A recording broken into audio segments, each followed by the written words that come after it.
ത്രിയേക ദൈവത്തിൻ്റെ തിരുനാമത്തിന് മഹത്വമുണ്ടാകട്ടെ.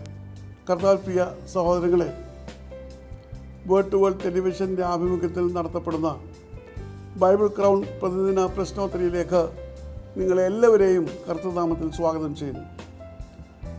നമ്മുടെ ഇന്നലത്തെ ചോദ്യം, നീ വീണ്ടും ജനിക്കണമെന്ന് യേശു ആരോടാണ് പറഞ്ഞത്? ഉത്തരം, നിക്കോദേമോസ്. ഇന്നലത്തെ വിജയി. ഇന്നത്തെ ചോദ്യം, ഭൂതബാധിതരെ സൗഖ്യമാക്കാൻ ശ്രമിച്ച മന്ത്രവാദികളായ 7 സഹോദരന്മാരുടെ പിതാവിൻ്റെ പേരെന്ത്? ചോദ്യം ഞാൻ ആവർത്തിക്കുന്നു.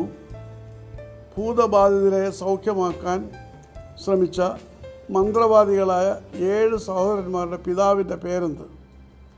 വേഗം ഉത്തരമറിയിക്കുക, സമ്മാനം നേടുക. ദൈവം നമ്മെ അനുഗ്രഹിക്കട്ടെ. താഴെ കൊടുത്തിരിക്കുന്ന വാട്സാപ്പ് നമ്പറിൽ നിങ്ങളുടെ ഉത്തരങ്ങൾ അയയ്ക്കുക.